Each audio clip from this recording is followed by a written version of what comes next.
चंद्रशेखर टिळकजी आज आपल्या लोकमान्य ग्रंथालयात क्रिकेटच्या भाषेत बोलायचं झालं तर हॅट्रिक करणार आहे. आज त्यांचं तिसरं व्याख्यान आहे आपल्या इथं.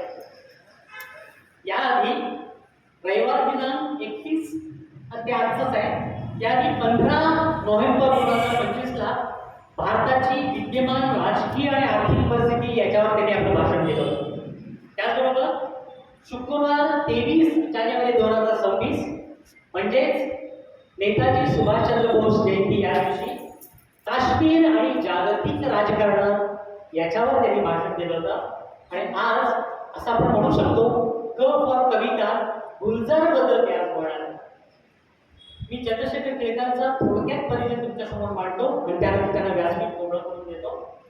चंद्रशेखर टिळक यांनी 40 वर्षे वित्तीय सेवा फायनान्शियल सर्व्हिसेस सेक्टर क्षेत्रात छान नोकरी केली आहे.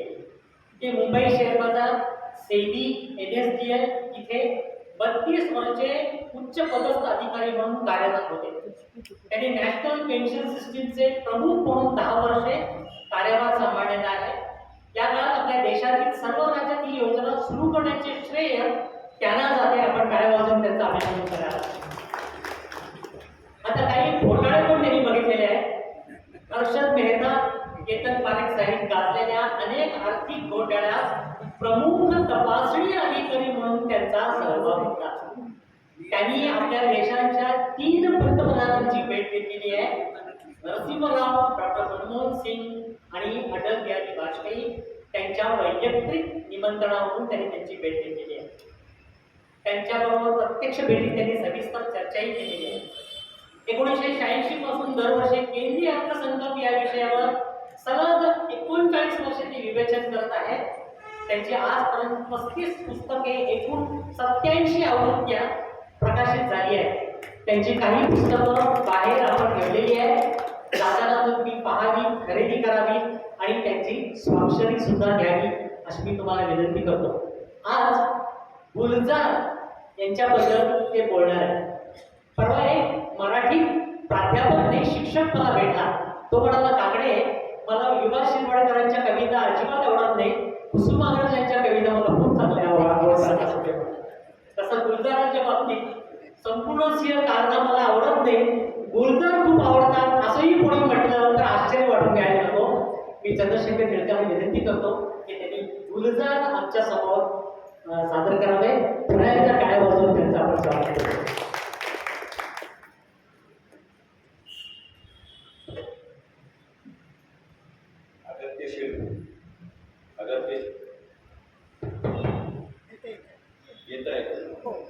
अगत्यशील आयोजक आणि गुलजार प्रेमी श्रोते हो, आता सांगितलं तसं मला पूर्ण कल्पना आहे की तुम्ही आणि तुमची IPL फायनल याच्यामध्ये मी बोलायला उभा आहे.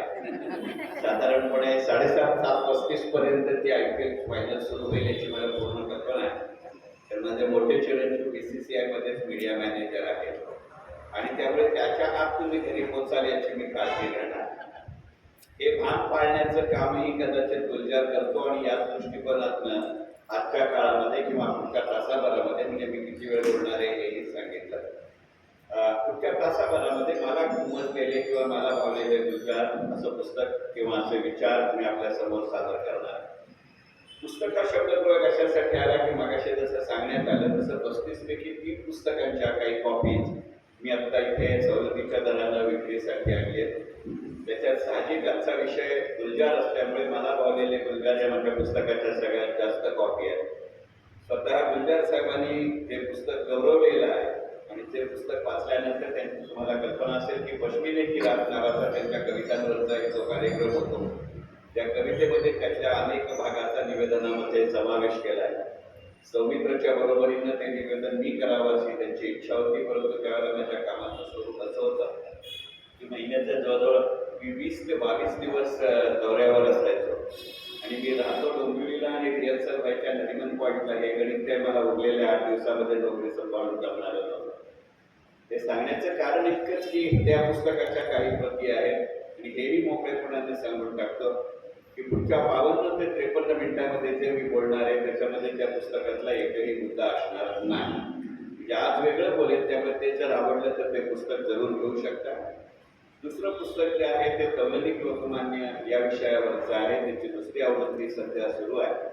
लोकमान्य टिळकांचं सरळसोट चरित्र सांगण्याच्या ऐवजी 20 वेगवेगळ्या प्रसंगांची आणि व्यक्तींशी त्याची तुलना केली. आणि तिसरं पुस्तक हे काश्मीर या माझ्या अत्यंत जिव्हाळ्याच्या विषयावरचं आहे. त्याची सध्या 5वी आवृत्ती सुरू आहे. आणि आज मितीला जे 2 केंद्रशासित प्रदेश आपल्याकडे काश्मीरमध्ये आहेत, त्या दोन्ही केंद्रशासित प्रदेशांनी ते पुस्तक पॉलिसी इनपुट म्हणून घेतलेलं आहे. त्याचं कुठचंही एक पुस्तक 150 रुपयाच्या दराने ते उपलब्ध आहे. कमर्शियल ब्रेक सुरुवातीलाच घेतला, खात्री देतो याच्यापुढे एकही कमर्शियल ब्रेक माझ्या बाजूने होणार नाही. जो होईल तो माझं भाषण संपणाराच ब्रेक असेल. मगाशी सहज बोलण्याच्या ओघामध्ये प्रास्ताविकामध्ये ते असं म्हणाले की संपूर्ण सिंग कालरा मला आवडत नाही, पण मला गुलजार आवडतो.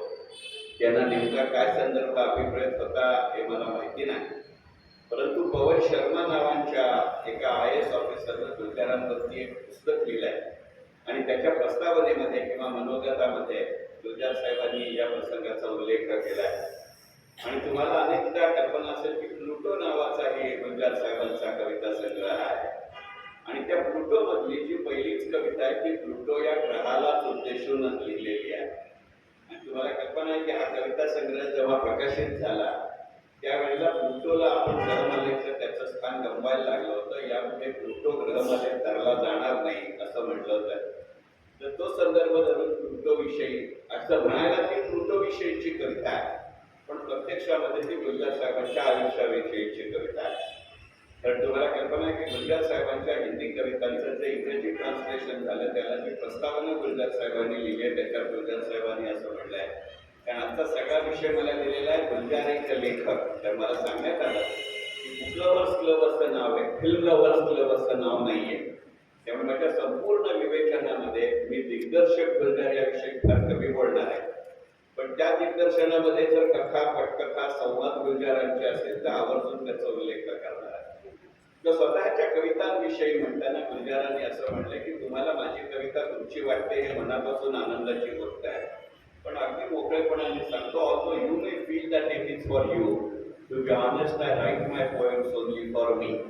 या पार्श्वभूमीतनं आपण जर प्लुटोकडे पाहिलं तर सुरुवातीला प्लुटो ग्रह कसा होता, त्याचा रंग कसा होता, त्याचं वर्णन कसं होतं, असं काव्यमय भाषेमध्ये प्लुटो त्या कवितेवर प्लुटो विषयी गुलजार त्या कवितेमध्ये लिहितात. आणि शेवटच्या कडव्यामध्ये ते असं म्हणतात, मी वारंवार लहानपणापासून मोजले होते, त्यावेळेला माझ्या खिशामध्ये 10 कोट्या म्हणजे कंचे होते. आज अचानक असं लक्षात आलं की तो 9वा आहे, आता 10वा त्याच्यामध्ये नाही.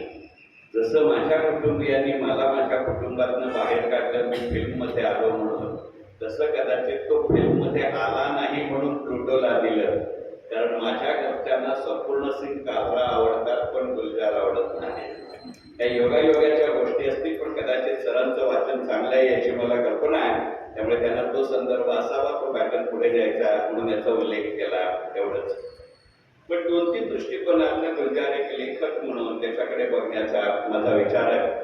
आणि शेवटी कितीही नाही म्हटलं तरी एखादी गोष्ट आपल्याला आवडणं, निवडणं किंवा न आवडणं हे आपल्या आपल्या वृत्तीवरती, आपल्या आपल्या स्वभावावरती अवलंबून असतं. आणि त्यामुळे गुलजार एक लेखक असं तरी म्हणायचं झालं तरी या संपूर्ण विवेचनाचं सूत्र हे मला भावलेले गुलजार असं असेल हे अगदी मोकळेपणाने सांगतो. आता 40 वर्ष डिजिटल फायनान्शियल सर्व्हिसेसमध्ये काम केल्यामुळे पासवर्ड लागतो, तसं माझ्या विवेचनाचा पासवर्ड मला भावलेले गुलजार आहे असं म्हणलात तरी एक हरकत नाही. गुलजार हा लेखक माझ्या आयुष्यामध्ये सगळ्यात पहिल्यांदा 1975 साली आला हे अगदी मोकळेपणाने नाकारत नाही. त्यावेळेला मी कमसे 15 वर्षाचा होतो. 10वी SSCची महाराष्ट्राच्या पहिल्या बॅचचा मी विद्यार्थी आहे. आणि साहजिकच आपण ज्या वयामध्ये तो लेखक पहिल्यांदा वाचतो ना त्याचा एक फार मोठा प्रभाव आपल्या मनावरती असतो. मी गमतीने असं म्हणतो की भावनिक पौगंडावस्था जी असते ना त्यावेळेला ते लेखक वाचतो ते आयुष्यभर आपल्या बरोबर राहतात. गुलजार मला त्या काळामध्ये सापडला किंवा गुलजार माझ्या आयुष्यात त्यावेळेला पहिल्यांदा आला. आणि झालं होतं असं की 10वी, 11वी, 12वी या काळामध्ये तुमच्यापैकी अनेकांनी त्या दिल्या असतील. टिळक महाराष्ट्र विद्यापीठाच्या हिंदी पंडितच्या परीक्षा व्हायच्या. मी 11वीत असताना हिंदी पंडित झाले, त्याच्यातला मला एक पेपर गुलजारांवरती होता. तेव्हा तो जास्त अभ्यास लागेला आणि या भाषणाच्या निमित्ताने ती पुस्तकं वाचण्याचा पुन्हा एकदा प्रयत्न केला, हेही मोकळेपणाने सांगतो. फक्त फक्त आज हे बोलत असताना इतकं सगळं डिस्क्लेमर एवढ्यासाठी देतं की गुलजारांवरती आणि सिनेमांवरती लिहिणारी अत्यंत मोठी माणसं आज सभागृहामध्ये उपस्थित आहे, त्याची मला जाणीव आहे. आणि मी जाणून बुजून किंवा पक्का व्यावसायिकदृष्ट्या शेअर बाजाराचा मनुष्य आहे. त्यामुळे मी त्यांच्याकरता वेळ काढला तर हा माणूस माझ्या बाबतीत काय टाकतो इतक्या पंचुकेपणानेही मी काही वेळेला गुलजारांकडे बघतो, हे जरा सुद्धा नाकारणार नाही.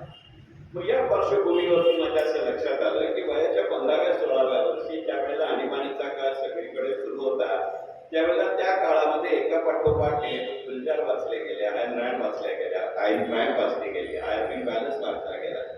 तर या सगळ्याचं एक कारण असं होतं की त्यावेळेला या ना त्या निमित्तानं यांच्या साहित्यावरती एक प्रकारची विचित्र पद्धतीची अघोषित अशी बंदी होती. तुमच्यापैकी अनेकांना कल्पना असेल की गुलजारच्या आंधी सिनेमावरती रिलीज झाल्यानंतर काही आठवड्यांनी अघोषित बंदी होती आणि मग त्यातले काही भाग गाळून वगळून एक सुधारित स्वरूपामध्ये गुलजारांचा आंधी हा सिनेमा रिलीज झाला. आपण जर युट्यूबवरतीही आज पाहिलं तर युट्यूबवरती 2 आंधी सिनेमे आहेत.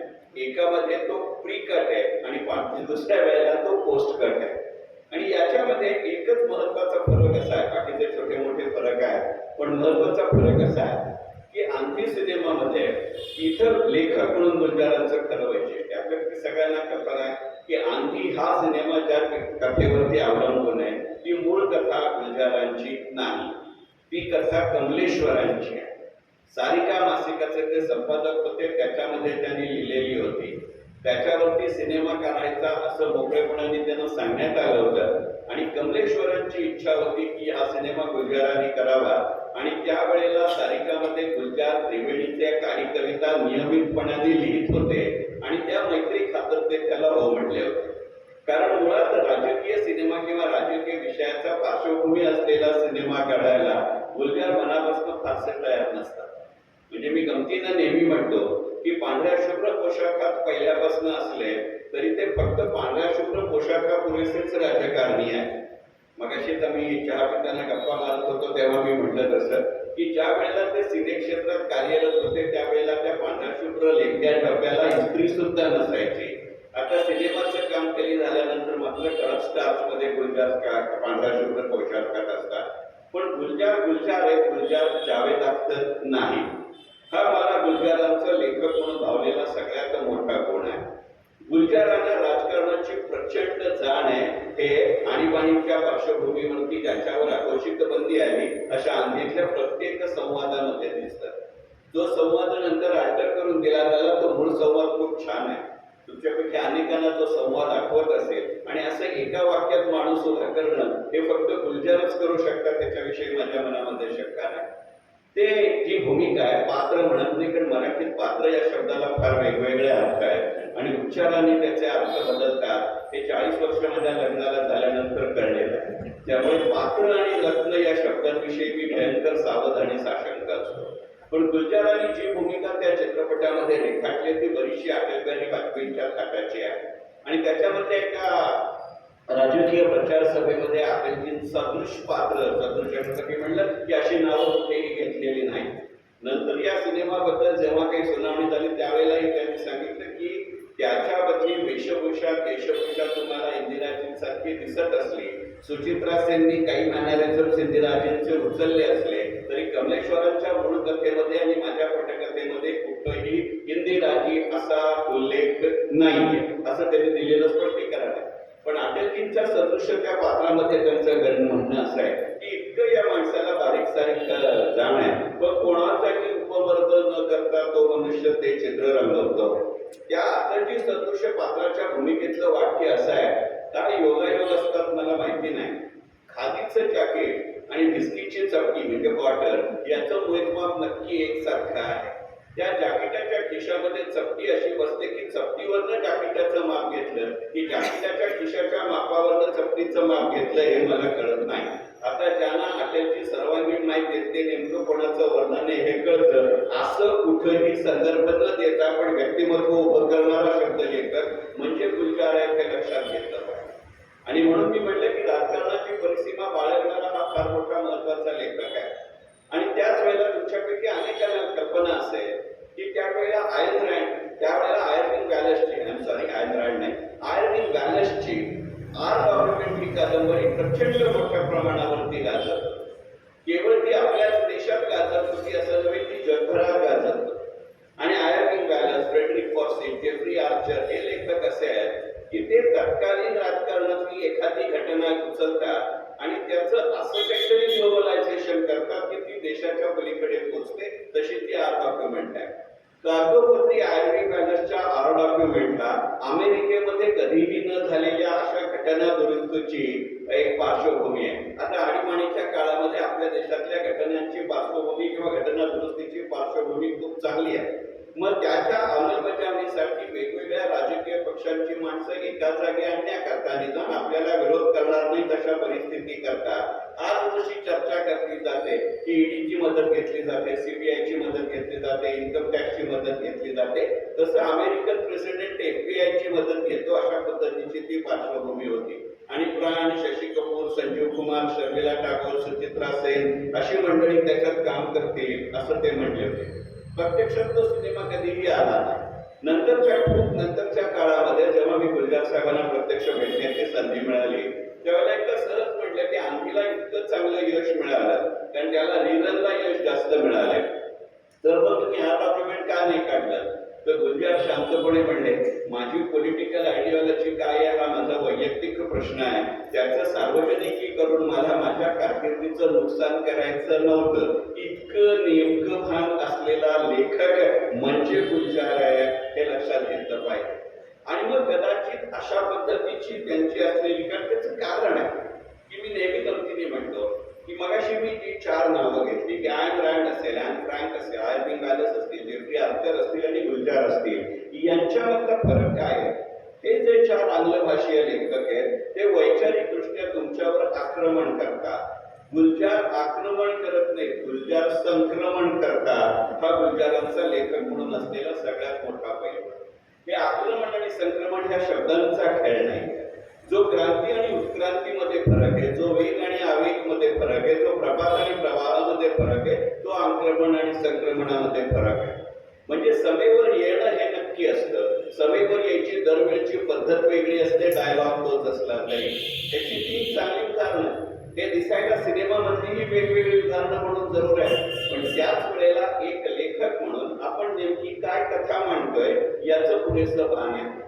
म्हणजे त्याला किती याचं भान आहे यासाठी अत्यंत उत्कृष्ट उदाहरण सांगतो. तुम्हालाही हा अनुभव असेल की हल्ली आपल्याकडे व्हॉट्सअपवरती प्रचंड वेगवेगळ्या पद्धतीचे मेसेजेस येतात. ही जी व्हॉट्सअप युनिव्हर्सिटी आहे ती पहिल्यापासूनच ऑटोनॉमस युनिव्हर्सिटी असल्यामुळे त्याचं सिलेबस तेच ठरवतात, तर टेक्स्टही तेच ठरवतात. पण त्याचं एक पॅटर्न आहे. म्हणजे असं की फार सुभाषित्वाचा वाक्य असलं तर ते वाक्य कोणाचंही असो, खालती बापू काळे असं नाव येतं. उभ्या जन्मात बापू काळेंनी हे नाव कधी नोंदवलेलं नसतं. आत्ताच सावरकरांची जन्मतिथी येऊन गेली. एक वाक्य सावरकरांच्या नावावरती त्यांच्या पक्षात आपण 10 आयात दाखवलंय, पण उभ्या सावरकर साहित्यामध्ये हे वाक्य कुठेही येत नाही. सावरकरांचा दांडगा अभ्यास असलेल्या मोजून 108 माणसांची मी या विषयावर बोललो. ते म्हणले सावरकरांनी हे वाक्य कुठच्याही भाषणामध्ये म्हणलेलं नाही. ते वाक्य असं आहे की देह आणि देव याच्यामध्ये देश नावाची वस्तू लागते, त्याला स्पर्श केला पाहिजे. पण ह्या नावाखाली आपण सावरकर टिकवतो. जरा विनोदी असला तर त्याच्या खाली पु ल देशपांडे देतो आणि त्याच्याच बरोबरीने जरा कठीण कडे जाणारं, बोली भाषेतलं उर्दू असेल, खडे भाषेच्या जवळ जाणारं, तर त्याच्या खाली गुलजार हे नाव लिहिलं. आणि त्याच्याबद्दलची गुलजारांची जी भूमिका आहे ना ती अत्यंत समंजस भूमिका आहे. लेखकाचा हा समंजसपणा म्हणून मला लेखक गुलजार आवडतात. त्याचं झालं असं की काही वर्षांपूर्वी महाराष्ट्रात 3 वर्षापूर्वी तर 3 वर्षापूर्वी महाराष्ट्र टाइम्सने मला असं सांगितलं की शेखर अर्थसंकल्पाच्या आदल्या दिवशीही तूच लिहायचंयस, अर्थसंकल्पाच्या दिवशीही तूच लिहायचंयस आणि अर्थसंकल्प सादर झाल्यानंतरच्या दिवशीही तूच लिहायचंयस. लिहिणारा एक, विषय एक, पेपर एक, म्हणजे आता भानगड आली की नाही. म्हणून अर्थसंकल्पाच्या दिवशी लिहिताना मी अर्थसंकल्प आणि गुलजार अशा नावाचा एक लेख लिहिला. त्याच्यामध्ये गुलजारांच्या मी 30 कविता घेतल्या होत्या 2-2 ओळींच्या अशा. आणि दुपारी 12:30 वाजता अरुण शेवटे यांचा मला फोन आला. आपल्याला कल्पना आहे की अरुण शेवटे हा काय म्हणतात की साईच्या माउथ ऑफ गुलजार अशी स्थिती आहे.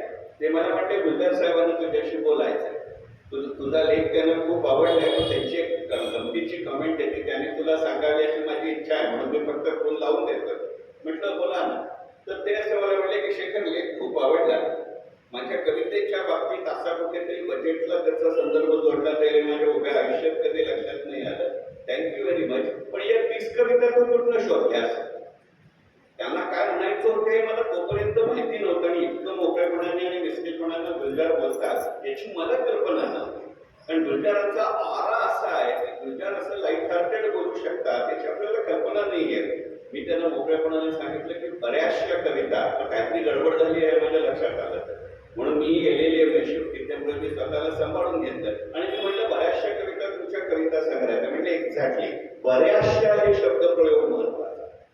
म्हणजे आता मी तुला आकडेवारीनं सांगतो. मी एक एक कविता म्हणत जातो की तुमच्या कविता संग्रहात आहे ते सांग. त्या 27 मी सांगू शकला राहिल्या 3 म्हणजे आता या 3 कुठच्या आहेत माझ्या लक्षात आलं ती गडबड झाली. मी म्हटलं बघा ह्या कविता संग्रह मला आठवत नाही हे व्हॉट्सअपवरती आलेलं आहे. तर त्यांनी शांतपणे सांगितलं व्हॉट्सअपनं हे माझ्या नावावरती लिहिलेली कविता आहे त्याची रॉयल्टी ही कदाचित व्हॉट्सअपला मिळालेली असेल. ते इतकं मोठेपणाने स्वतःच्या साहित्याकडे बघणारा असा हा लेखक आहे. म्हणून मी गमतीने म्हणतो की काळाला धरून असलेला हा लेखक आहे.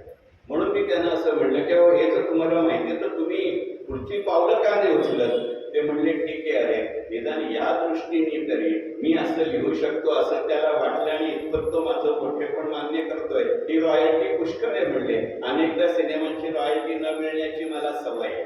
असलाही प्रणामीपणा या माणसामध्ये आहे आणि म्हणून तो मला आवडतो ही गोष्ट नक्की.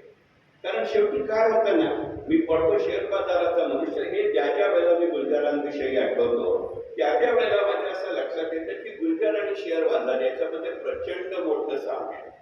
हे दोघं फक्त मॅटर ऑफ इन्फॉर्मेशन नाहीये ते दोघं कमालीचे मॅटर ऑफ इंटरप्रिटेशन नाहीये. डेटा सेट तोच राहतो पण ते कॉन्टेक्स्टनुसार बदलत राहतात. एक साधं उदाहरण देतो बघा तुमच्या सगळ्यांच्या लक्षात असेल की जितकी दिग्दर्शकीय कमाल आहे तितकीच ती कथा आणि पटकथेची कमाल आहे आणि म्हणून लेखक गुलजार या लेखामध्ये किंवा या भाषणामध्ये मी त्या मुद्द्याचा उल्लेख करतो. तुमच्या असं लक्षात येईल की 3 सिनेमांचे जे गुलजारांचे अत्यंत महत्वाचे गाजलेले सिनेमे आहेत त्याचे कथा पटकथा संवाद तिन्हीचं गुलजाराने लिहिलंय म्हणून मी लेखक गुलजारमध्ये घेतोय. त्याच्या बऱ्याचशा शेवटच्या प्रसंग थोड्याशा शेवटच्या त्याच्यानंतर आम्ही 3-4 मिनिटांमध्ये सिनेमा संपतो. अशामध्ये 3 सिनेमे असे आहेत की ते साधारणपणे एका आशयाच्या वाक्यानं संपतात. ते 3 सिनेमे म्हणजे इजाजत आंधी आणि मौसम. बघा या 3 सिनेमामध्ये तुमच्या लक्षात असेल तर इजाजत हा सिनेमा हा लेखक गुलजारचा सर्वोच्च बिंदू आहे याविषयी माझ्या मनामध्ये कुठेही शंका नाही. म्हणजे 2 भन्नाट नायिका त्यांच्या हाताशी आहेत पण इजाजत म्हणजे सर्वोच्च गुलजार. एकीकडं रेखा आहे ती आता व्हॉट्सअपवरती फिरते किंवा फेसबुकवरती फिरते तशी वयाच्या 71व्या वर्षी विदाऊट मेकअप रेखा अशी दिसते अशी रेखा त्या काळातली नाहीये. 67व्या वर्षी रेखा आवडणे हे योग्य का अयोग्य माहिती नाही पण बायको नसल्यामुळे सांगतो की तशी रेखा बघत नाही पण त्या काळची रेखा इजाजत मध्ये बघवते. सुरुवातीला सिनेमा मी इजाजत रेखासाठी बघितला त्याने मी जरा सुद्धा नाकारणार नाही. आणि त्याच वेळेला अत्यंत अभिनय सुंदर अभिनय संपन्न अशी अनुराधा पटेलही आहे. आपण त्या सिनेमाचं विश्लेषण करताना अनेकदा असं म्हणतो की या सिनेमामध्ये कुठेही एकाही प्रकारचा ज्याला आपण अश्लील म्हणून असं दृश्य नाही पण केवळ कोणतंही दृश्य अश्लील नाही इतकंच त्या सिनेमाचं वैशिष्ट्य आहे का? बघा त्याच्यामध्ये पूर्णपणे एक्स्ट्रा मॅरिटल अफेअर आता असं त्याला चौथे शब्द आहे आता तो सध्याच झालाय कारण मराठी मालिका त्याच्याशिवाय हल्ली पुरीच होत नाही. अशा वेळेला त्या माणसाचा कुठचाही संवाद सुद्धा अश्लील नाहीये हे त्या लेखकाचं वैशिष्ट्य आहे की नाही. त्याला पूर्ण वाव होता की नाही हे दाखवायचं म्हणूनही तो सिनेमा लक्षात घेतला पाहिजे. आणि लेखक गुलजारांची ताकद तिथपासून सुरू झाली असं मी म्हणणार नाही पण तेव्हा ती प्रकर्षाने कळली असं लक्षात येतं की नाही. इजाजत जेव्हा मी नंतरच्या काळामध्ये वारंवार बघतो पण आता रिटायर होऊन 6 वर्ष झाली आहेत त्यामुळे हल्लीचे सिनेमे बघण्यापेक्षा नेटफ्लिक्सवरती जाऊन मी इजाजत बघणं केव्हाही पसंत करतो. आता मी गेली 7-8 वर्षे एक पथ्य पाळलं की जसं शशी थरूरचं पुस्तक वाचायचं असेल तर मी इंग्लिश डिक्शनरी बाजूला ठेवतो तसं गुलजारांचा जर सिनेमा पाहायचा असेल आणि हे मी पूर्ण आदराने म्हणतोय शशी थरूरांविषयी आणि गुलजारांविषयी. शशी थरूरांच्या राजकीय मताविषयी जरूर मतभेद असू शकतात पण तो माणूस माणूस प्रचंड ज्ञानी आहे. आणि ते जेवढ्या शब्दांशी ताकदीने खेळतात तसे गुलजार खेळतात. फरक इतकाच आहे, गुलजार हिंदीत लिहितात, तो इंग्रजीत लिहितो. बरं, या दोघांनाही मराठी अत्यंत चांगलं कळतं, हेही दोघांच्यातलं साम्य आहे, लक्षात घ्या. तर मी गुलजारांच्या वेळेला हिंदी मराठी, हिंदी इंग्लिश अशी डिक्शनरी बरोबर ठेवतो. साधं उदाहरण देतो, इजाजत ह्या शब्दावरून चर्चा चालू आहे म्हणून. मागे बसलेले सर मला दुरुस्त करतील मी जर चुकत असेल. आपण इजाजत हा शब्द बघा, इजाजत असाही उच्चार, इजाजत असाही उच्चार आहे. आपण जर बारकाईने तो सिनेमा बघितला तर इजाजत या सिनेमामध्ये इजाजत हा शब्द 7 वेगवेगळ्या प्रकारे उच्चार आहे. त्याचा नुकता दरवेळेला बदलतो. तो बदलला की त्याचा अर्थ बदलतो. मी सांगतोय हे खोटं नाही. राधाशरण शुक्ल यांनी संपादित केलेली हिंदी मराठी आणि हिंदी इंग्लिश अशी डिक्शनरी आहे. त्याच्या पान नंबर 774 वरती इजाजतचे 17 अर्थ दिलेले आहेत. आणि तुम्ही जर या 17 अर्थांनी त्या सिनेमाकडे बघितलं तर त्याचा प्रत्येक अर्थ गुलजारांनी वापरलाय. हे मला कळलं ना, तर मला असं वाटलं की आता एवढ्या करता मला गुलजार या विषयावरची PhD दिली पाहिजे, कारण थिसिस लिहिण्याचं माझं काही सामर्थ्य नाही. पण एक साधं गणित सांगतो की आपण पटकन इजाजत म्हणजे परवानगी अशा अर्थाने वापरतो. परंतु तो जर नुकता बदलला तर ती भाषा बदलते. आणि एका भाषेमध्ये इजाजतच्या परवानगी हाही अर्थ आहे, पण इजाजतचा आज्ञा असाही अर्थ आहे. पहा, या दोन्ही अर्थांनी तो शब्द प्रयोग गुलजारांनी त्या सिनेमात वापरलाय. दोन्ही वेळेला तो शब्द प्रयोग रेखाच्याच तोंडी येतो, हे लक्षात घ्या. आता त्यावेळेच्या रेखाकडनं असलं हिंदी बदलून घ्यायचं म्हणजे त्या प्रकारचा माणूस आहे, त्याच्याकडे मी जात नाही, कारण आज मी लेखक गुलजार यांच्यावरती बोलतो. एक प्रसंग सांगतोय की मी काय म्हणतो हे लक्षात येईल. आणि हे लेखक गुलजारचं वैशिष्ट्य. पहिला जो शब्द आहे तो अगदी तुमच्या लक्षात असेल तर तो सिनेमाचा शॉट असा आहे की त्या रेल्वेच्या वेटिंग रूम मध्ये अचानक हे दोघं जण समोरासमोर येतात. नासिरुद्दीन शाह म्हणजे महेंद्र आणि रेखा. आणि त्यांच्या मनामधला एक विचार आहे आणि त्याला समोर बघून तो हेही बावचळते तोही बावचळतो. त्यावेळेस ते प्रेमी तसे होते, आताच्या सारखं नव्हतं, म्हणून गुलजारांनी तो सिनेमा काढला. तर त्यावेळेला ती बावचळते आणि तो त्या अस्वस्थतेमध्ये सिगरेट ओढायची म्हणून सिगरेट तोंडात धरतो. आणि हिच्या मनात आहे की ह्याच्याकडे लायटर नसेल आणि तो फक्त तिच्याकडे बघतो. तो त्यांच्या मॅरिटल डेज मधला प्रसंग आहे आणि ती डोळ्याने म्हणते इजाजत आहे, डोळ्याने बघते आणि हा परवानगी अशा अर्थाचा शब्द आहे. दुसरा प्रसंग असा आहे की याचा घटस्फोट झालाय. आता तो अनुराधा पटेल बरोबर राहतोय. ती एका शाळेमध्ये नोकरी करते. तिची शाळा जिथे त्या शाळेच्या दुसऱ्या शाखेमध्ये हेडमिस्ट्रेसची पोस्ट होते. तिला ऍप्लिकेशन करायचा असतो. अनेक संस्थांमध्ये अशी पद्धत असते की आपल्याला त्या संस्थेच्या दुसऱ्या संस्थेमध्ये जर शाळेमध्ये शाखेमध्ये प्रवेश हवा असेल, पोस्ट हवी असेल तर आत्ताच्या ऍडमिनिस्ट्रेशनच्या थ्रू द्यावं लागतं. आणि म्हणून की तो अर्ज तिच्या शाळेच्या प्रिन्सिपॉलकडे देते. आणि तिला माहिती नसतं हे दोघं एकत्र राहत नाहीत ते. म्हणून ती तिला विचारते ह्याच्यासाठी महेंदरची परवानगी घेतलीस का? आणि त्यावेळेला रेखाच्या तोंडी दुसरा इजाजत आहे की त्यांच्या आज्ञेची गरज नाही. इथेही इजाजत शब्द येतो. इतक्या शब्दांशी ताकदीनं खेळणारा गुलजारशिवाय दुसरा लेखक आहे का मला सांगा. या इजाजत सिनेमाच्या मध्ये दुसराही एक भन्नाट प्रकार आहे, हे शब्दांशी खेळणं आहे. ते तो सिगरेट मगाचा प्रसंग थोडा पुढे जातो. तो सिगरेट ओढतो, नेहमीच्या सवयीने त्याच्याजवळ लायटर नसतो की पर्समधलं लायटर काढून त्याला देते. तो चमकून बघतो की आपल्याशी घटस्फोट याच्यानंतर ही पाहिजे तर सिगरेट प्यायला लागली का. एकही शब्दाचा डायलॉग नाहीये, ती फक्त मानेने सांगते. आणि पुढचं वाक्य रेखा अत्यंत बेस्टोन मध्ये म्हणते, बेस्टोन मध्ये की अधिकार बदलते, आदते नाही.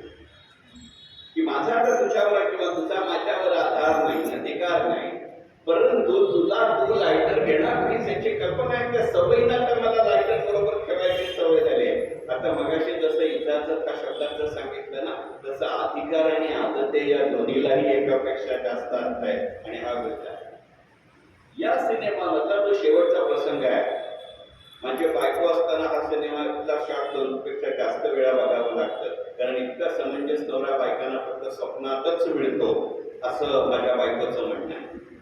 कारण बायकोची नवऱ्याची मैत्रीण बायकोला खपवून घ्यावी लागते, बायकोचा मित्र नवरा खपवून घ्यायचा. पुन्हा बोलत्या आणि हे वाक्य त्या सिनेमातलं आणि ही वस्तुस्थिती उगाच कशाला पटवलं बघा ना. आधी आता 67व्या 68व्या वर्षी आपल्या सगळ्यांची बॅचमेट्सची गॅट टुगेदर होता. त्यात आपल्या मैत्रिणी आल्या तर बायकोनं त्यांची सर्वदाई करावी अशी अपेक्षा असते. पण तिचा मित्र आला तर हा कशाला आला असता आपण ती गेल्यानंतर नक्की म्हणतो. हे गुलजार त्यावेळेला पकडतो हा गुलजार लेखक. आणि त्या वेळेला त्या परिस्थितीमध्ये त्या शेवटच्या शॉटमध्ये तो फक्त रेखाला बरोबर घेऊन जातो. तोपर्यंत तिला थंडी वाजते म्हणून आपला ओव्हरकोट त्याने घातलेला असतो. सवयीने किंवा त्या रात्रीच्या प्रसंगाने बाकी काहीही घडलेलं नाहीये. त्या रात्री दोघांच्या मध्ये प्रचंड मोठ्या अंतरे अर्धा सेकंदही ते जवळ येऊन बसलेले नाहीये त्या संपूर्ण सिनेमाभरात. तर त्याही ती मागे वळून बघते आणि त्यावेळेला तिला शशी कपूर असं म्हणतो, मागे वळून नको बघूस आता फार काही उपयोगाचं नाही. हा जो थीम आहे ही थीम फक्त इजाजत मध्ये येत नाही. मी एवढ्या टक्का म्हटलं की दरवेळेला गुलजार सभेवर येतात पण सभेवर येते त्यांची पद्धत वेगळी आहे. बरोबर असाच शॉट मौसम मध्ये आहे की नाही. जर इजाजत मध्ये रेखा आणि शशी कपूर असतील तर मौसम मध्ये शर्मिला टागोर आणि संजीव कुमार. तो शेवटच्या प्रसंगामध्ये जेव्हा शर्मिला टागोरला भेटतो तेव्हा ती कोणत्या पद्धतीच्या व्यवसायात आहे याची आपल्याला कल्पना आहे. तुमच्या लक्षात असेल तर तिच्या पहिल्या रोलमध्ये संपूर्ण उजेड लेखक, पटकथाकार, संवादकार शर्मिला टागोरच्या भोवती पूर्ण उजेड दाखवतात. पण तिच्या दुसऱ्या भूमिकेमध्ये जेव्हा ती वेश्या झालेली आहे तेव्हा त्या स्क्रीनवर फक्त शर्मिला टागोर दिसते, बाकी काहीही दिसत नाही. हे दिग्दर्शकीय कौशल्य झालं.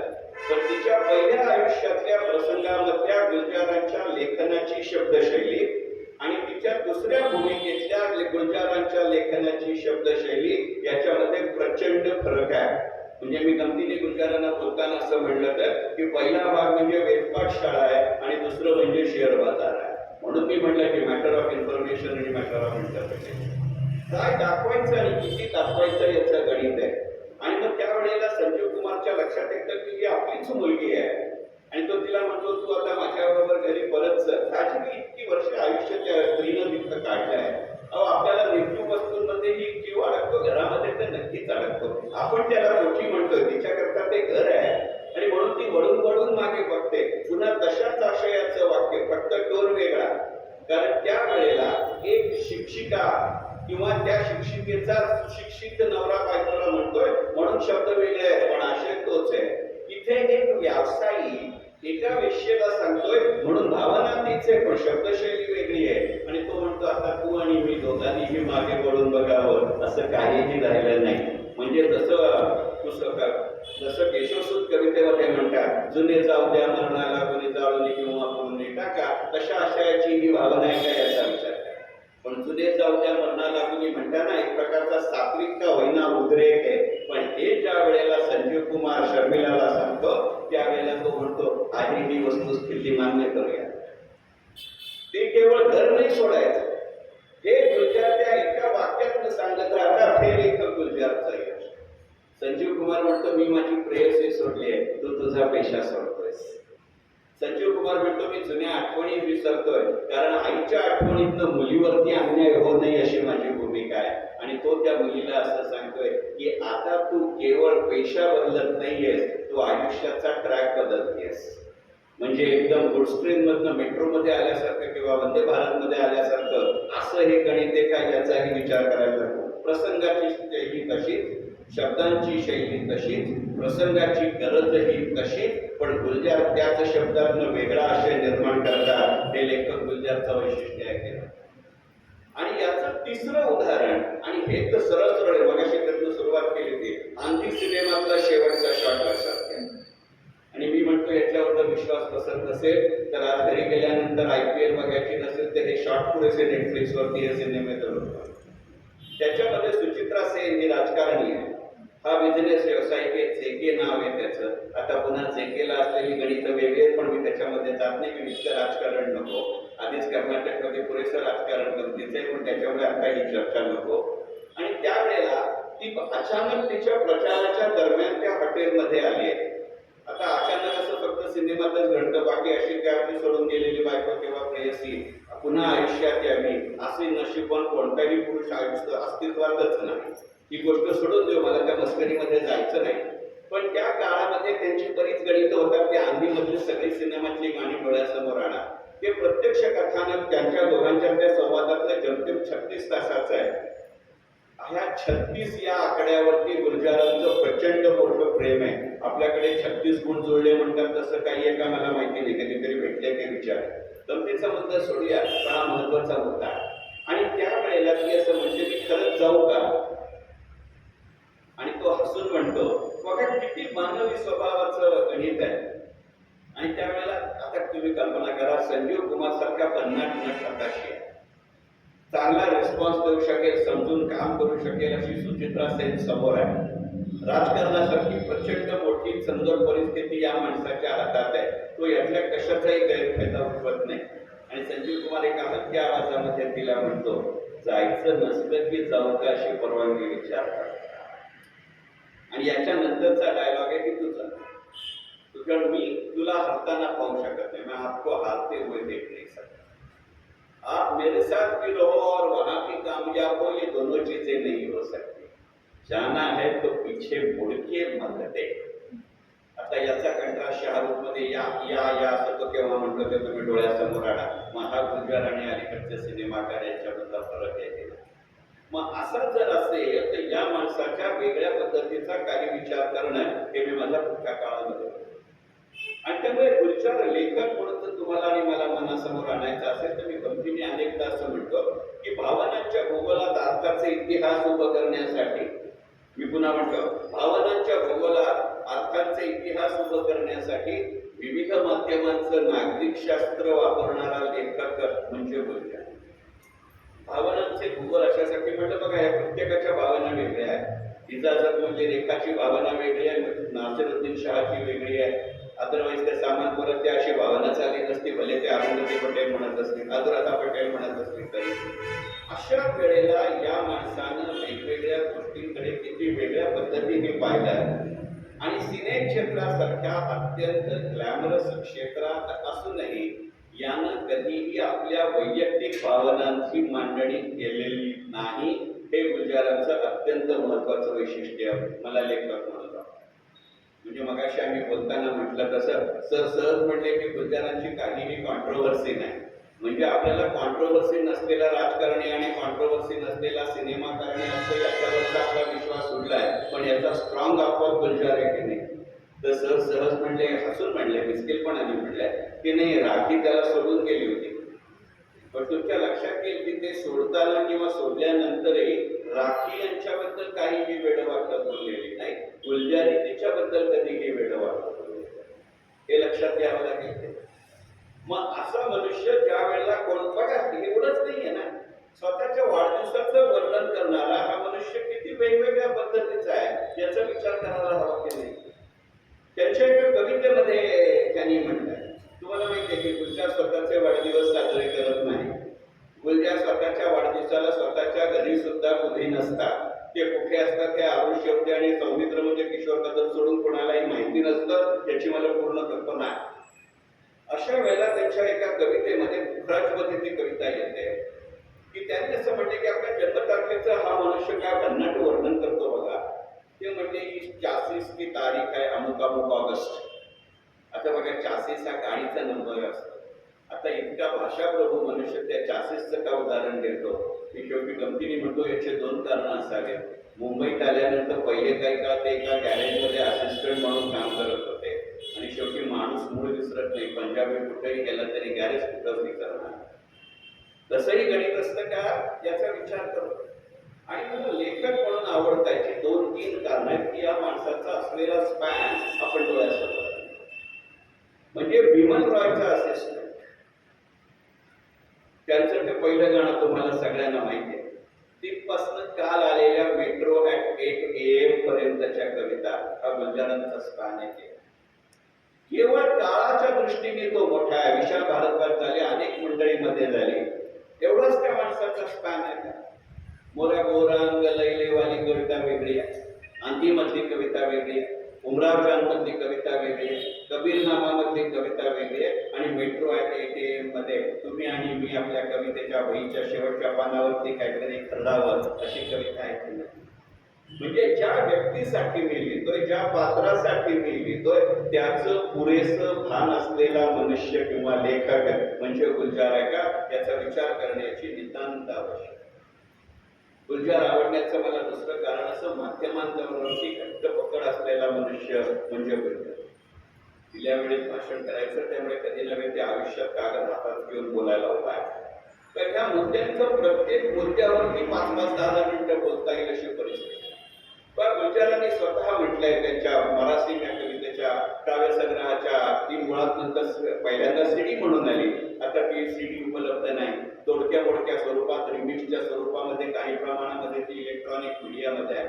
पण त्याची जी मूळ बुकलेट सीडी बरोबर आली होती, त्याचं गायन रणजित सिंगनी केलेलं आहे.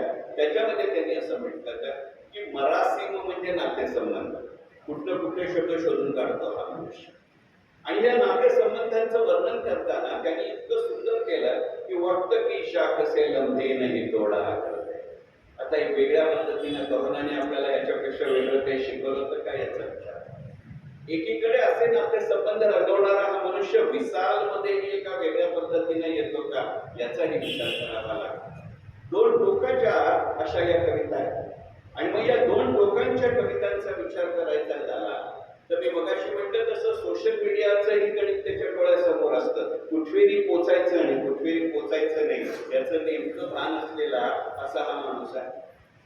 आणि मग तुमच्या असं लक्षात येईल की ज्या ठिकाणी त्यांच्या पार्श्वभूमी घडत असते त्यातल्या पद्धतीच्या भाषेचा लहेजा पकडण्यात हा लेखक म्हणून एक्सपर्ट आहे. तो भूगोल पकडतो, तो भावना पकडतो आणि ते वातावरणही पकडतात. याचं उत्कृष्ट उदाहरण मगाशी चर्चा झाली होती. सर असं म्हणे की त्यांच्या एकाच सिनेमाबद्दल कॉन्ट्रोवर्सी आहे आणि ती म्हणजे माचीस या सिनेमाबद्दल. कदाचित ज्यांनी माझं याचं सभागृहातलं काश्मीरवरचं भाषण ऐकलंय त्यांना हा मुद्दा ओझरत्या स्वरूपात आठवत असेल, त्यांनी त्याचं ओझरत्या स्वरूपातच मांडला. आज मात्र तो पूर्णपणाने वेगळ्या पद्धतीनं मांडला. तुमच्या असं लक्षात येईल की ज्या वेळेला सगळ्यात पहिल्यांदा आम्हाला गुलजारांनी भेटायला बोलावलं होतं तेव्हा सुरुवात आहे, पहिल्यांदा भेटताना एवढा मोठा माणूस शेजारी बसला म्हणल्यानंतरच धक्कायला होतं. सर म्हणले तर सर ते इतक्या साधेपणाने पेश येतात की ते गुलजार आहेत ते आपल्याला माहिती नसलं तर ते आपल्या शेजारी बसले ते कळत नाही. पण आता त्यांचा aura प्रिसिड्स his presence and arrival अशी परिस्थिती आहे. आणि मी तर त्यांच्या घरातच बसलो होतो, म्हणजे मला तर हे काही कारणच नव्हतं. तर ते मला म्हटले की मला आता अरुण शेवटी असं म्हटले की तुझा काश्मीरचा दांडगा अभ्यास आहे, तर तुझं काय मत आहे. मी काय या संधीची केव्हाची वाट बघत होतो. म्हटलं सर तुम्ही आंधीतल्या अनुभवानी शहाणे होऊन हा डॉक्युमेंटच थांबवलं तसं नाही. आंधीतल्या अनुभवानी शहाणे होऊन तुम्ही माचीसमध्ये पूर्ण काळजी घेतलीत का. लक्षात घ्या की काश्मीर हा विषय महत्वाचा आहे याचं पुरतं भान त्या काळातलं. आताचा धुरंधर डोळ्यासमोर आणू नका. त्याच्यानंतर काश्मीरचे सिनेमे किंवा ती बॅकग्राऊंड असलेले सिनेमे आपल्याकडे चालतात. पण काश्मीर, लोकमान्य टिळक आणि स्वातंत्र्यवीर सावरकर हे 3 विषय असे आहेत की आपल्या कर्मणूक क्षेत्राला ते दार्जिने नाही. टीआरपीच्या अभावी लोकमान्य टिळक ही मालिका बंद पडली होती. ह्या काळातली ती घटना नाहीये, त्याच्या आधीची घटना. ते मला मी ते म्हणले तू असं का म्हणतोस. तो म्हटलं की माचीस सिनेमामधलं जे संपूर्ण कथानक आहे ते तुम्ही अत्यंत गमतीने रंगवलं. म्हणले काय झालं. ते म्हटलं मला पूर्ण कल्पना आहे की तुमचं मूळ गाव पाकिस्तानात आहे. तुम्ही काय, रामकृष्ण अडवाणी काय, डॉक्टर मनमोहन सिंग काय, यांची एक मनोमन इच्छा आहे की राजकारणी किंवा सेलिब्रिटी म्हणून नव्हे, एक सर्वसामान्य व्यक्ती म्हणून फाळणीच्या आधीच्या तुमच्या मूळगावी जायचंय. त्या बॅकग्राऊंडमुळे तुम्हाला माचीस करावासा वाटला ना. ते म्हटले हो. पण म्हणजे तुम्ही बघा तुमच्या लक्षात येईल की काश्मीर या प्रश्नावरचा हिंदी जगतातला व्यावसायिक दृष्ट्या पहिला सिनेमा माचीस आहे. आणि त्याच्यातलं संगीत सोडून बाकी बरंचसं गुलजारांचं आहे. पण जर मी म्हटलं याच्यावर विश्वास नसेल तर आता घरी गेल्यानंतर आज उद्याकडे तो माचीस सिनेमा संपूर्ण बघा. त्याच्यात एकदा सुद्धा काश्मीर हा उल्लेख येतच नाही. तो जो ट्रक ड्रायव्हर दाखवलाय चंद्रचूड सिंग, तो आता हिमाचलमध्ये आहे, तो पंजाबमध्ये आहे, तो हरियाणामध्ये आहे असं म्हणणं. कारण मूळ काश्मीर संस्थान 1947 ज्याचे शेवटचे राजा महाराजा हरिसिंग आहेत ते या सगळ्याचे एकत्रित संस्थांचे राज्य होते. त्यामुळे भौगोलिक दृष्ट्या गुलजार चुकलेले नाही. पण आत्ताच्या सामाजिक आणि राजकीय परिस्थितीमध्ये तो उल्लेख करून त्यांना तो सिनेमा घालवायचा नव्हता. मग ते म्हणले तुझ्या कसं लक्षात आलं की ती काश्मीरवरची स्टोरी आहे? म्हणलं ते असं म्हणतात ना की काहीतरी आपण धागादोरा मागे ठेवतो, तसं झालं. म्हणलं त्या माचीस मध्ये एक शॉट आहे. चंद्रचूड सिंग एका चांदण्या रात्री नदीमध्ये एका दगडाला टेकून एक वाद्य म्हणजे संतूर वाजवत गाणं म्हणतो. म्हटलं तुम्ही जी नदी दाखवलीत ना, अशी नदी हिमाचलमध्ये येत नाही, अशी नदी हरियाणामध्ये येत नाही, अशी नदी पंजाबमध्ये येत नाही, अशी नदी फक्त काश्मीरमध्ये उधमपूरच्या बाजूला येते. ते हसून इतकंच म्हणले, तुझ्या एवढं काश्मीर आणि हे 3 प्रदेश फिरलेले श्रोते नाही किंवा प्रेक्षक नाही म्हणून माझा माचीस चालला, बाकी चालला नाही. म्हणजे न चाललेल्या सिनेमाला असं चालण्याचं क्रेडिट देणारा असा भन्नाट लेखक की नाही याचा हे का म्हणावं लागतं? तर त्यांनी सांगितलेलं वाक्य मला पटलं की ते बीज मला द्यायचं होतं. आणि मग ते असं म्हणतात की काही गोष्ट मी कविता म्हणून सुरू करतो, सिनेमामधल्या गाण्यांचा मी विचार कसाही लेखक म्हणून करत नाही. त्यामुळे तेव्हा चैतन्य मला म्हणले की आपण बुक लव्हर्स क्लबमध्ये बोलतोय आणि त्यामुळे होता होय तो सिनेमावाला नको, पण म्हणणारे सिनेमातल्या कथा म्हणता येतील, हो म्हणतात ते चालेल. आणि म्हणून मी हा मुद्दा म्हणतो. ते असं म्हणले की सिनेमातली गाणी ही कथानकावरती असतात, पण त्यातनं कवितेचं बीज मिळतं. कित्येक वेळेला 2 ओळींची कविता, तुमच्या लक्षात येईल की कविता किती ओळींची आहे याला काही अर्थ नसतो. गुलजारांच्या बाबतीत तर जरा सुद्धा नसतो, पण एका ओळीत किती शब्द असावे त्याला काही बंधन नाहीये ना. मी हा प्रयोग करून आलाय. त्यांचा त्रिवेणी कविता संग्रह एकदा मी संपूर्ण हाताने लिहून काढला होता. आणि मग दिसायला 4 ओळी आहेत, पण प्रत्येक ओळीमध्ये 20 पेक्षा जास्त शब्द आहेत. म्हणजे आपल्या वहीचं एक पान भरतं. मग त्याला किती ओळींची कविता म्हणायची? हे गणित सातत्याने करणं याच्यामध्ये किती महत्व आहे हे कोणाला जमतं हे लक्षात घ्या ना. आणि मग तुमच्या लक्षात असेल की मुळात त्रिवेणी हा कविता संग्रह या माणसानं कशासाठी लिहिला? तर त्यावेळेला त्याचा मगाशी आपण उल्लेख केला की मेघना गुलजार म्हणजे बॉस्की ही एका वेगळ्या अवस्थेत होती. छोट्या बालिकेची ती मुलगी होत होती. तिची आई तिच्या बरोबर राहत नाही. त्यावेळेला वडील म्हणून तिला काही सांगण्याचा सल्ला असा देत आहे, पण त्याच वेळेला ते प्रस्तावनेमध्ये दिलेले तीही कविताच आहे. ते म्हणली की माझी कविता कशी आहे? तर ते म्हणले मी पुरुष आहे, पण माझ्याकडे काही अनुभवाचे बोले, त्याला तजुर्बा असा त्यांनी शब्द वापरलाय. मला असं वाटतं की आता तू वाचून ठेव. कारण तरुण पिढी पटकन वडील सांगतात ते ऐकत नाही, वडील सांगतात ते तर खरं म्हणजे कधीच ऐकत नाही. आई दामदापक्षा करते त्यामुळे आई पुढे चालत नाही, मग बापाची जमीन त्या कोपराने का आणखी कशानं खणत राहतात. त्यातही आई विना वाढलेली मुलगी. पण म्हणजे आता वाचून ठेव. तू जसजशी या क्षेत्रात पुढे जात जाशील त्या वेळेला तुला हे शब्द आठवले म्हणजे आपोआप माझी आठवण काढशील. कुठे बघा कुठेही उपदेशाचा तोल नाही. आता हा मनुष्य कवी आहे, इतकं संपूर्ण आयुष्य त्यानं बघितलेलं आहे. मी म्हटलं तसं या माणसाचा स्पॅन आहे. त्याने अधिकारवाणी हे आहे असं लिहिलं असतं तर मग अशा वेळेला त्यांच्या कवितेच्या मागचा उद्देश लक्षात येतो. जसं मी मगाशी म्हटलं तसं की you may read it as a reader but my poem is for me. मग हा फॉर मी असलेली कविता बाय अदर्स अशा दृष्टीने मुलीला देतो. याच्याकडनं जर आपण त्रिवेणीकडे बघितलं तर लक्षात येतं की नाही. आणि बघा साध्या शब्दामध्ये तो आशय सांगतो त्या मुलीला कळेल असं. बघा त्रिवेणीतली एक गोड आहे, मी मृत्यूची वाट बघत नाही, मी जगण्याची वाट बघतो. आणि ते का म्हणले का जगण्याची वाट बघतो? ते म्हणजे मृत्यू पुष्कळ कनवाळू आहे. कारण तो एकदाच येतो काय ते हिशोब पूर्ण करतो. की मृत्यू एकदाच मारतो, आयुष्यभर मारत. या लिहिणाऱ्या माणसाला तुम्ही काय म्हणणार? म्हणजे तिकडे प्रस्तावना अशी आणि इकडे कविता अशी, ही गणितातली नाही. हल्ली वेगळ्या अर्थी मालिकातनं तो सारखा शब्द वापरला गेलाय, कविता वापरले गेले आणि कोणीही गुलजारला क्रेडिट देत नाही. पण ती वापराविषयी वाटते याचा अर्थ ती प्रभावी आहे की नाही. की मी आरसा पुसत राहिलो पण धूळ माझ्या चेहऱ्यावर होती, आरशावर नव्हती.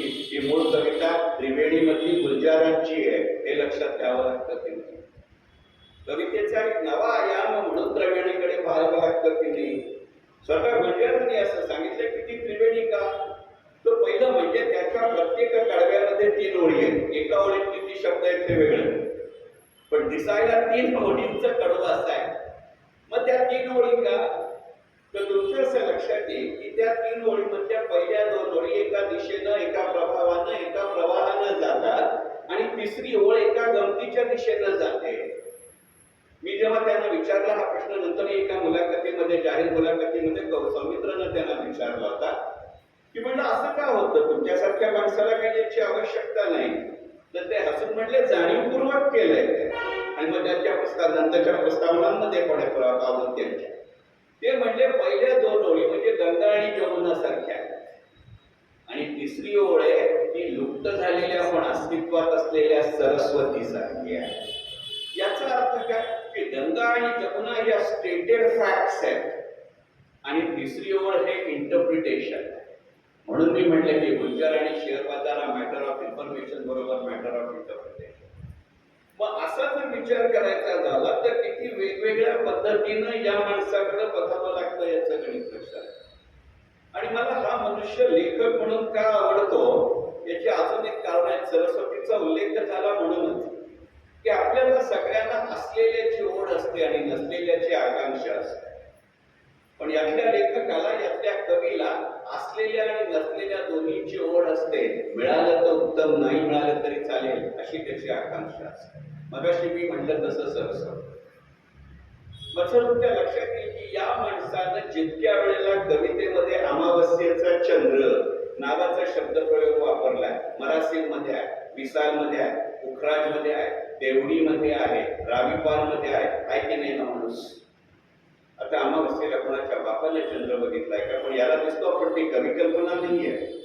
बघा चंद्राच्या कला आपण वेगळ्या म्हणतो, या माणसानं त्या चंद्राला 116 कला आहेत असं म्हणतो. त्या 100चं गणित हिंदी साहित्यात आणि उर्दू साहित्यात वेगळं आहे, त्याच्या तपशिलात जात नाही. मी म्हटलं हे 16 कुठनं आले? त्यावेळेला ते म्हणले की प्रतिपदाच्या पौर्णिमा चंद्र असतो, चंद्र नसणं ही सुद्धा चंद्राची कला आहे. असं का नाही तुम्ही मानत? म्हणून मला हा लेखक म्हणून आवडतो. आणि आपल्या भूमिकेत तो समंजसपणाने मांडतो, पण हटवादीपणाने त्याचा पाठपुरावा करतो. असा लेखक आहे की नाही? याही दृष्टिकोनातून आपल्याला त्याचा विचार करावा लागतो का? याचं उत्तर हो असं आहे. माझ्या मुद्द्याच्या किंवा माझ्या विवेचनाच्या शेवटच्या टप्प्याकडे जातो. तुमचं लक्ष नसतं तरी माझ्या घड्याळाकडे लक्ष. मला काही प्रमाणांमध्ये या माणसाची 2-4 वेगवेगळ्या ठिकाणच्या, मी मगाशी म्हटलं तसं की स्वतःच्या वैयक्तिक आयुष्याविषयी हा जाहीरपणानं बोलणं मनापासून टाळतो. आणि तेव्हापासून मला हा लेखक आणि मनुष्य म्हणून आवडायला. अगदी अलीकडच्या काळामध्ये युट्यूबवरती त्यांची जाहीर झालेली मुलाखत आहे. ते एका कार्यक्रमामध्ये बोलतायत असं ते वर्णन आहे.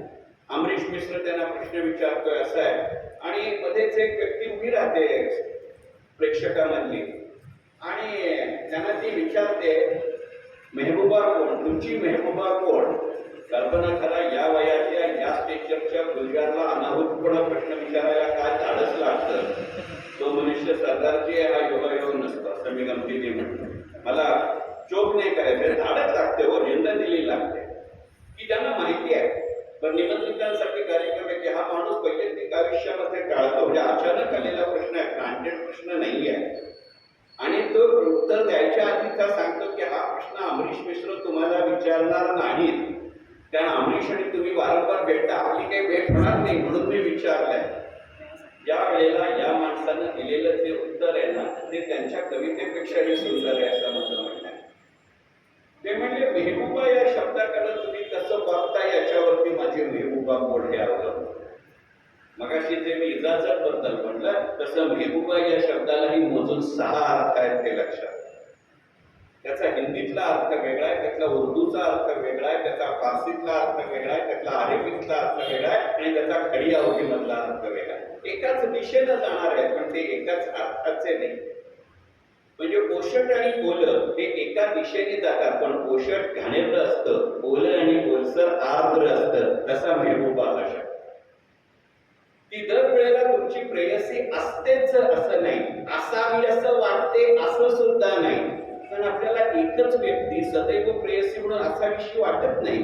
एखाद्या पुसटपणानं, नाही तुम्ही हसू नका, मला तो वेगळा अर्थ अभिप्रेत नाहीये, मला कल्पना होती जाणीवपूर्वक हे वाक्य म्हणलंय, फक्त पंचुका वक्ताय. एखाद्या क्षणात आपल्याला वाटतं की नाही हा आपला असतात तर बरं असतं, तीही त्या क्षणपुरेशी आपली मेहबूबा असते. म्हणजे गमतीने शेक्सपियरचं एक वाक्य आहे की probably we never wanted, but what we wanted was not known to me. At that flash of a moment I realized it was it, but then I realized it was never to be. ही मेहबूबा आहे का? शेलीची कविता आहे, if you love something, set it free. If it is yours, it will come to you. If it never, it was never yours. If it doesn't, it was never yours. हा मेहबूबाचा अर्थ आहे. आणि अशा आशयाने ते सरदारजीने गुलजारजींना विचारलं होतं की नाही माहिती नाही, पण हा भन्नाट मनुष्य आहे. मी गमतीने म्हणतो की या बाबतीत ते सोली सोलापूरचे बाप निघाले. त्यांनी मेहबूबा हा शब्दप्रयोग अशा काही पटकन आलेला, ते म्हणते माझ्या कयानुरूप माझी मेहबूबा बदलली. आणि टिपिकल अटलजी लाजतील असा गुलजारजींचा पॉज येते ऐकत. त्याला वाटलं की आपल्याला हवं तर आता मिळेल, म्हणजे काय ते मीना कुमारी वगैरे बाकी होतं ना ते येईल. ते म्हणले नाही, माझ्या लहानपणी मला जे काही माझं लहानपण गेलं, माझी आई मला मेहबूबा वाटायची. मी सिनेमात आलो, विमल रॉयांबरोबर काम करायला लागलो, ते शिकणं मला माझी मेहबूबा वाटायची. इतकी ठीक होतं हो, त्याला काहीतरी समजणेबल होतं. पुन्हा पॉज आहे आणि मग म्हणले, रात्री झोपतो त्यावेळेला माझी खिडकी उघडी असते, पडदा उघडा असतो, अमावस्या असू दे वा नसू दे, त्या चंद्राचा प्रकाश नक्की येतो, ही माझी मेहबूबा असते. कारण मी काहीही सांगितलं नाही तरी ती माझ्या डोक्याशी असते, आणि मी काही न मागता जी आपण देते त्या वृत्तीला मेहबूबा म्हणतात. म्हणजे पुन्हा व्यक्ती काढलीच, डायरेक्ट साला वृत्तीवरच गेली. माहिती नाही कल्पना करा, विचार. सुखद आठवणी या माझी मेहबूबा असतात, दुःखद आठवणी ही माझ्या मेहबूबाची मेहुणी असते. माझं वाक्य नाही, गुलजारजींचं वाक्य आहे. तुम्ही कल्पना करा या माणसावरती तुम्ही काय करता. हा तो शब्दांशी जे खेळतो ना, हे फार बघण्याजोग आहे. आणि म्हणून मी मगाशी सुरुवातीला म्हटलं, मला बाकी काही अपेक्षा नव्हती किंवा कल्पना नव्हती किंवा प्रज्ञे नव्हतं. की गुलजार असतात, गुलजार जावेद असतात नसतात. ते प्लांटेड नसतं, ते उत्स्फूर्त असतं, हे लक्षात घ्यावं. आणि त्यांना काय म्हणायचं याचं अत्यंत उत्कृष्ट दर्शन अशा त्यांच्या दोन कथा आहे. त्याचा पुस्तकाचा उल्लेख करतो आणि माझ्या समारोपाकडे बघा. तुमच्या लक्षात आता की सगळ्यांनी त्या कथा वाचल्याशिवाय मला पूर्ण खात्री आहे. गुलजारांच्या रावी पारमध्ये दोन कथा आहेत. एक कथा आहे मायकेल एंजेलो आणि दुसरी कथा आहे रावी पार. रावी पार मला सगळ्यांना कथानक माहिती असेल की एक अशी जोडपं त्या फाळणीच्या दिवसामध्ये गाडीच्या टपावरती काही खाली बसायला चढायला जागाच नाहीये, तरुण जोडपं आहे, जुळं मुलगा आहे, अगदी लहान आहे, 1 वर्षाचं हे वय नाहीये, त्यांना घेऊन टपावर बसली आहे. प्रवास सुरू झालाय, अंतर फार होतं असं नाही, पण ती गाडी थांबत थांबत येते. तो सगळा अवलोकास आपल्याला माहिती, त्यामुळे मी त्याच्यात जात नाही, कारण मी कथेचं अभिवाचन नाही करत आहे. त्याच्या सुरुवातीलाच रावीचा नदीचा प्रवाह किती ठिकाणी संथ वाहतो अशी सुरुवात आहे. त्या वेगानं गाडी जाते असं त्यांना सांगायचं. थांबतीये जाते, थांबतीये जाते, लोक चढतायत, उतरण्याचा प्रश्नच नाहीये, कारण त्यांना भारतात यायचं आहे. त्यामुळे ते बॉर्डर पार केल्याशिवाय येणार नाहीये. आणि त्या टप्पावरती त्या मातेच्या असं लक्षात येतं की आतून पाठून मुलांना छातीशी धरतीये. यातल्या एका मुलाची हालचाल नाही आहे. ती नवऱ्याच्या कानात गुजगुजते. मला असं वाटतं साहजिक पुरुषाची एक्सक्लेमेशन मोठी असतात, तो जोरात म्हणतो काहीतरी, आणि त्यामुळे आजूबाजूच्या माणसांना कळतं. त्यातली बाजूची बसलेली बुजुर्ग महिला या मुलीला सांगते की आता बरंच सोडून आपण चाललोय. बघा, आपण लोडेड स्टेटमेंट आहे, टिपिकल गुलजार. बरंच सोडून मागे आपण चाललोय. अशा वेळेला जे आता जिवंत नाही त्याच्यासाठी पानात ठेवू नकोस. म्हणजे थोडक्यात जे मूलभूत मृत झालंय ते किती वेळ उदाशी कवटाळणार.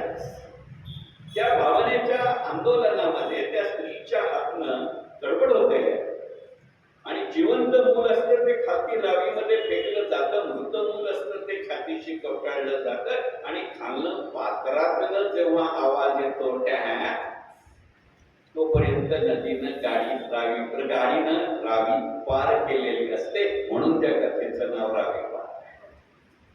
आणि त्यातलं शेवटचं वाक्य आहे, मृत आकांक्षांना कवटाळतात त्यांना मानव म्हणतात, जिवंत आकांक्षांना असुरीपणाने आणतात त्यांना दानव म्हणतात, आणि हे दोघांना हे दोन्ही ज्याला तारतम्यानं मिळतं त्याला परमेश्वर म्हणतात. रावीपाद या लेखकावर निर्णय करण्याचा काय करतात.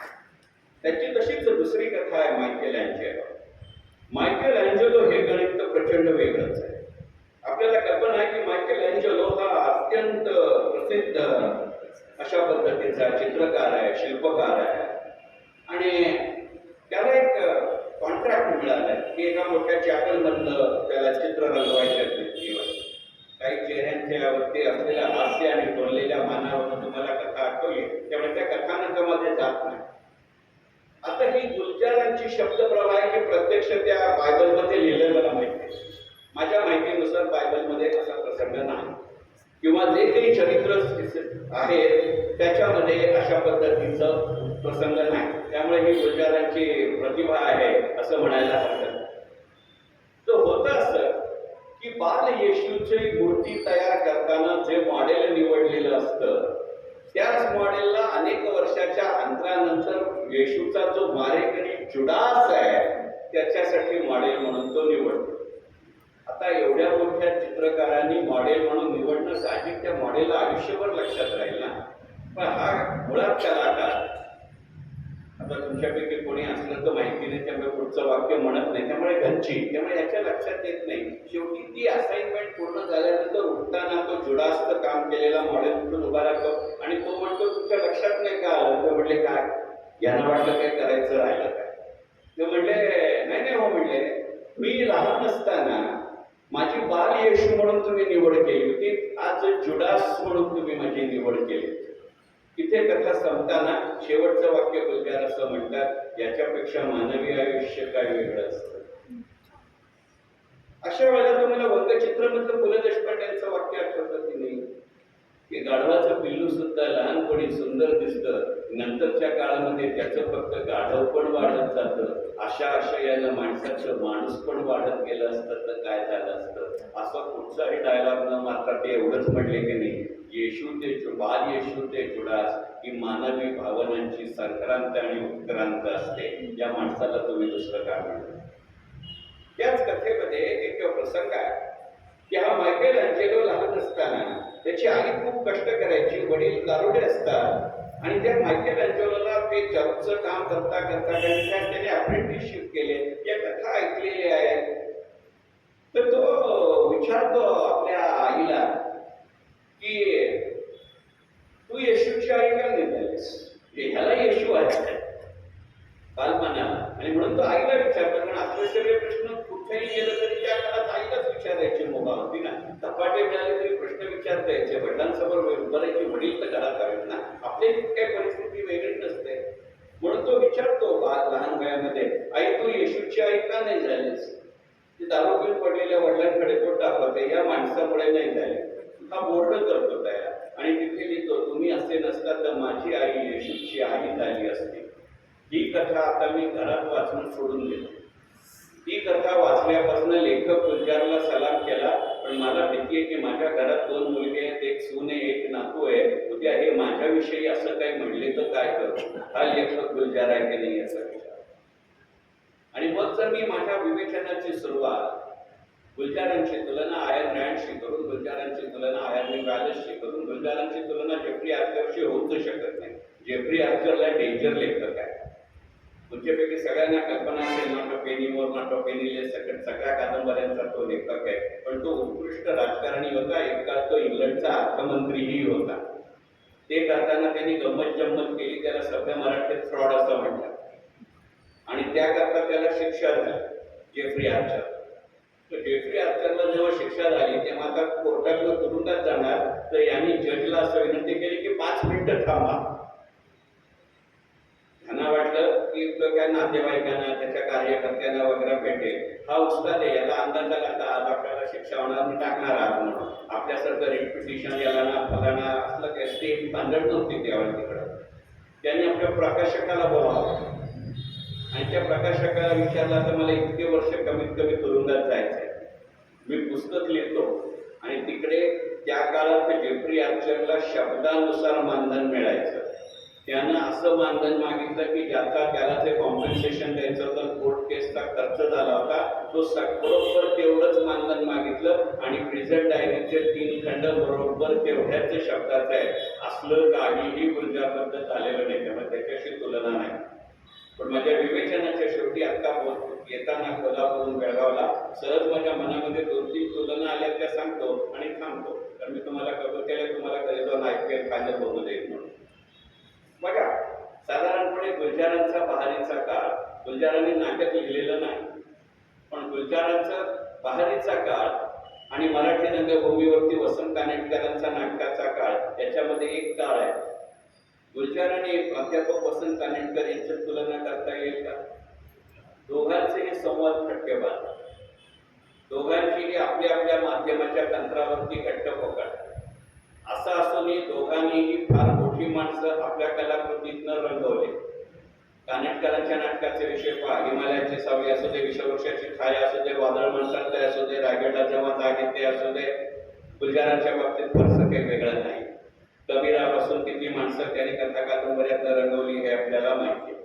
पण तरीही दोघांची काही वेळेला गणित फसतात. लेखीन रिलीज झाला नाही, एक खूप अनेक दुसऱ्या प्रयोगात कानेटकरांचं बंद पडलं. आहे की नाही तुलना? मोठी माणसं शब्दांकित करत असतानाच या दोघांचाही मोजक्या अभिनेत्यांवरती प्रचंड विश्वास होता. ही वस्तुस्थिती आहे की नाही? कानेटकरांची नाटकं म्हणजे ठरलं होतं की नाही? निर्माता नाट्य संपदा, दिग्दर्शक पुरुषोत्तम दारवेकर, प्रभाकर पणशीकर, काशीनाथ घाणेकर, सुधाकर मरकर, चित्तरंजन कोलटकर, काय ब्राह्मण महासंघाची सभा होती काय माहिती नाही, असं वसंत कानेटकरांची नाटकं होती की नाही? गुलजारांच्या सिनेमात संजीव कुमार किती वेळा रिपीट झाला बघा. गुलजारांच्या सिनेमात देवेन वर्मा किती वेळा रिपीट झालाय बघा. पुढची तुलना तुमच्यावर सोडतो. असाच प्रकार गुलजार आणि विवा शिरवाडकरांच्या बाबतीत आहे याचा विचार. याचं उत्तर हो असं आहे. दोघंही शब्दांचे माध्यमांतर, दोघांनीही कविता लिहिली, दोघांनीही नाटकं नसतील तरी पटकथा आणि संवाद लिहिले, काय केले. आणि सगळ्यात महत्वाचं म्हणजे विवा शिरवाडकरांच्या कवितांचा हिंदी अनुवाद गुलजारने केलाय हे आपल्याला माहिती आहे. अशी ही तुलना कधीतरी करता येईल का कुठलं बसलं का याचा विचार. आणि मला या दोघांचं हे सगळ्यात महत्वाचं साम्य असं वाटतं की हे दोघंही दुःखाचं कारण शोधतात आणि आपल्या आकाशात स्वप्नांचे रंग पसरतात. अन्यथा आपण नटसम्राट बघायला गेलो असतो का याचा विचार करा. मला ही तुलना करत असताना फार वाटतं की आता मराठी रंगभूमीवरती प्राजक्त देशमुख करुणाष्टक हे नाटक गाजतं. कल्पना करा की करुणाष्टकचं जर नाटक गुलजारने लिहिलं तर कसं लिहिलं? आता धुरंधर आणि धुरंधर 2 गाजताय, याचा जर कथा पटकथा संवाद हा लेखक जर गुलजार असते तर धुरंधरचं काय झालं असतं? तिथे कोण नट आला असता या भानगडीत मी पडत नाही. गुलजार आणि आयन रँड मध्ये साम्य आहे याचा विचार केला. अटलास श्रग मधली आयन रँड वेगळी आहे, फाउंटन हेड मधली आयन रँड वेगळी आहे, एसेज ऑन कॅपिटलिझम मधली आयन रँड वेगळी आहे. कवी गुलजार वेगळा आहे, पटकथा लेखक गुलजार वेगळा आहे, कथा संवाद लेखक गुलजार वेगळा आहे, कथाकार गुलजार वेगळा आहे, गीतकार गुलजार वेगळा आहे, निर्माता गुलजार वेगळा आहे. कारण काळानुरूप तो बदलत गेलाय. हे या दोघांच्यातलं साम्य केलं. गुलजार आणि ॲन फ्रँक यांच्यामध्ये एक साम्य याचा विचार करावा लागला. माझं मनापासून म्हणणं असं आहे की बघा, तिथे ती म्हणते की paper is more patient than man.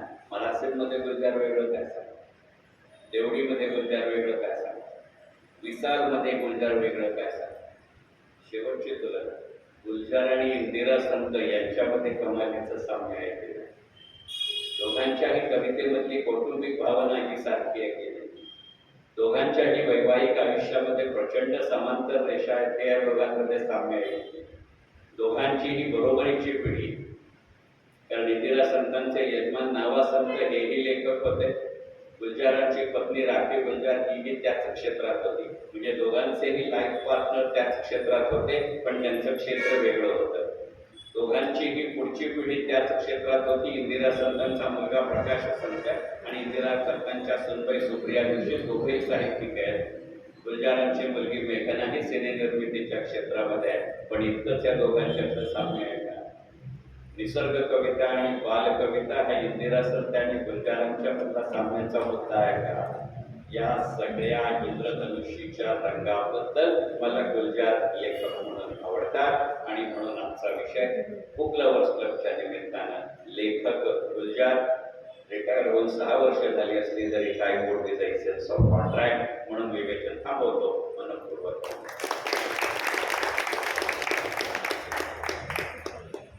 खूप छान. जवळजवळ सव्वा तास गुलजारांचे वेगवेगळे पैलू आज श्री चंद्रशेखर टिळकाने यांच्यासमोर मांडले. मंडळी, आज आपण खरंच भाग्यवान आहोत. लोकमान्य ग्रंथालयाचे अध्यक्ष, तरुण भारतचे सल्लागार संपादक, लोकमान्य सोसायटीचे संस्थापक आणि आमच्या सगळ्यांचे आवडते मामा श्री किरण ठाकूर आज उपस्थित आहेत. त्याला मी विचारलं तुम्ही 2 शब्द बोलणार आहे काय, ते म्हणाले नाही. मी त्यांचेही आभार मानतो आणि तुम्हा सर्वांचे आभार मानतो. आणि आज चंद्रशेखर टिळकांनी आज जी हॅट्रिक इथं केलेली आहे, ती सर्व भाषण आज त्यांनी दिलेलं आहे, ते खूप सुंदर होतं. चंद्रशेखर टिळकजी, तुमच्या पुढील व्याख्यानांची सुद्धा आम्हाला इंतजार असेल, त्याची तुम्ही इजाजत द्यावी असं मी तुम्हाला म्हणतो. तुम्हाला सर्वांचे मनापासून आभार मानतो. खूप खूप धन्यवाद. त्यांची लिहिलेली पुस्तक बाहेर उपलब्ध आहे, जरूर ती खरेदी करा. त्याच्यावर ते स्वाक्षरीही करतील आणि ती तुम्ही घेऊन जा. खूप खूप धन्यवाद.